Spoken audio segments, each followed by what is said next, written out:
Loner Rick. So, the first alt-Rick we run into has totally ditched the whole Rick lifestyle. Dude's gone full farmer, living solo way out in the sticks, growing corn, and absolutely not interested in visitors.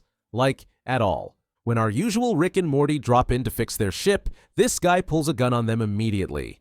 No small talk, just straight up get off my land energy. And forget the classic lab coat. He's rocking full farmer gear. They even call him old-timer, meaning he's been living like this for a long time. Not a phase. This is his life now. What's wild is he's using a plain old regular gun. Not a laser, not a ray blaster, just something you could grab at a hardware store. That's a deliberate choice. Any Rick could whip up insane futuristic weapons, but this one, he's actively rejected all that tech. No portal gun, no gadgets, no inventions. It's like he paused his life in the 1900s and said, yeah, this is fine. And he's super territorial. Doesn't care, or maybe doesn't even acknowledge, that he's face to face with a version of himself. No curiosity. No, what dimension are you from? Just wants them gone. Morty asks what the guy's deal is, and Rick gives a chilling reply. He says he can't imagine anything worse than knowing. Yikes. For a guy who's seen infinite horrors in infinite universes, the fact that this Rick's backstory is too dark even for him says a lot.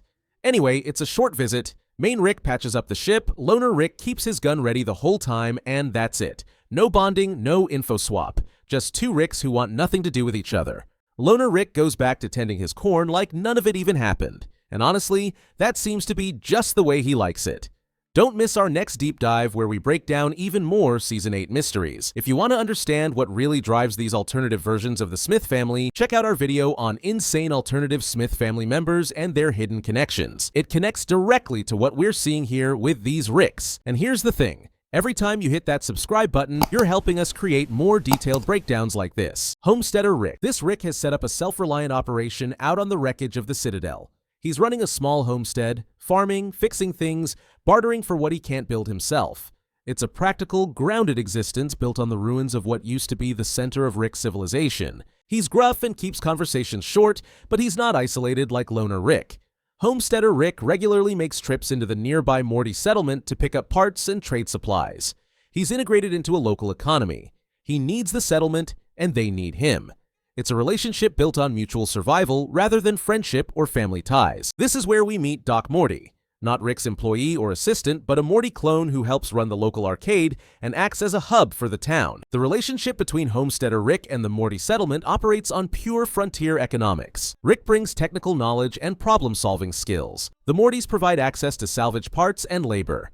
Everyone cooperates just enough to survive. Nobody's getting rich. Nobody's conquering dimensions. They're just making it work day by day. What separates Homesteader Rick from other alternatives is how practical he is. He isn't chasing multiversal glory. He's not involved in Citadel politics or criminal enterprises. He's troubleshooting mundane problems, patching broken equipment, swapping components, making sure his homestead stays functional.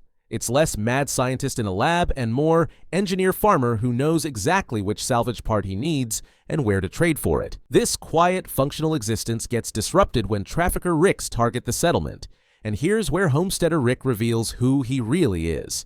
He doesn't run. He doesn't abandon the Mortys to save himself. He steps in to defend them. The same skills that keep a homestead running become combat tactics, planning, improvising, making broken things work under pressure.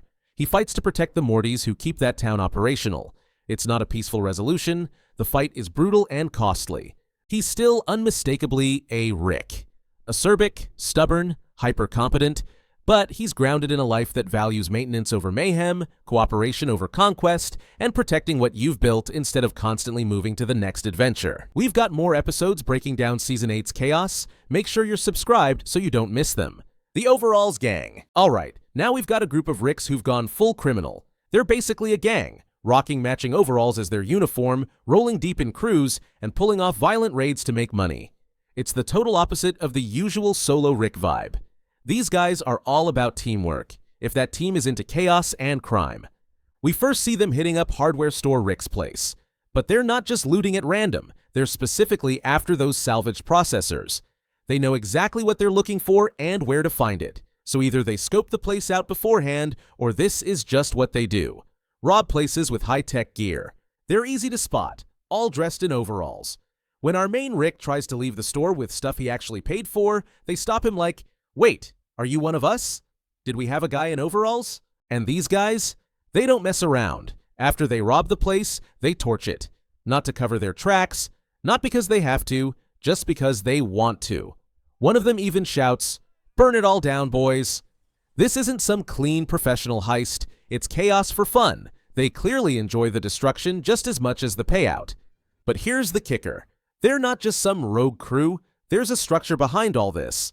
One of the guys talks about money owed and calls the job an odd job, meaning they're working under someone else's command. There's a boss above them. So this isn't just random Ricks acting out, it's organized crime with a hierarchy, job assignments, and payroll. Later we see one of them taking someone upstairs in an elevator to meet this mystery boss. The ride's long enough that the gang member starts chatting about football. Super weird and awkward, considering they're in the middle of criminal business. But it kind of shows how these Ricks have become full-blown henchmen. They're not the brains, they're the brawn. Enforcers, muscle. What's wild is that Ricks never take orders. They're always the smartest guy in the room, right? But this gang? They've signed up to follow someone else's lead. They take commands, carry out missions, and report back like good little soldiers. Gumbo Rick. Now here's where things get even weirder. Gumbo Rick, yep, that's his name, is the big boss the Overalls gang works for. And right away, you can tell he's not your average Rick. He's heavier, dressed like some old-timey Southern Railroad tycoon, and he actually explains why he looks this way. He was literally cloned to be a restaurant mascot. Yeah, a mascot. Back at the Citadel, someone decided to start a chain called Big Rick's Gumbo Hutch, and they figured, hey, let's clone a Rick to be the face of it. So they made him overweight to fit the cheerful restaurant owner stereotype, slapped a Southern accent on him, and bam! Walking, talking Gumbo ad. His entire existence was branding. The restaurant's slogan, "Get your mouth around it." Gumbo Rick brings it up himself, and you can hear the bitterness in his voice. Imagine having a genius-level brain and being stuck saying that for a living, but then things changed. The restaurant flopped. The Citadel collapsed.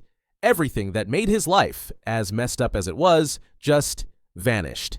No more structure, no more brand, just a cloned Rick with a goofy accent and a body designed to sell gumbo floating in the chaos.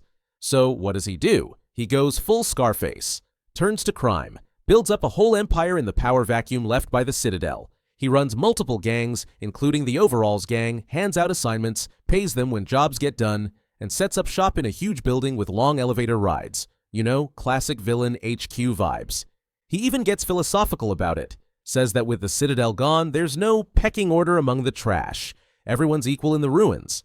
Calls it a utopia, though clearly he's trying to claw his way to the top of this junk pile. At the end of his little speech, he pays a guy for a job, then instantly insults him.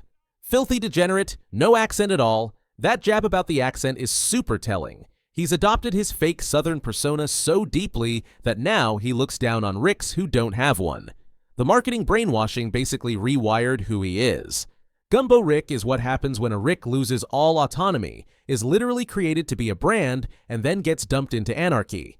Sure, he's powerful now, but he's still haunted and shaped by the trauma of being nothing more than a corporate mascot.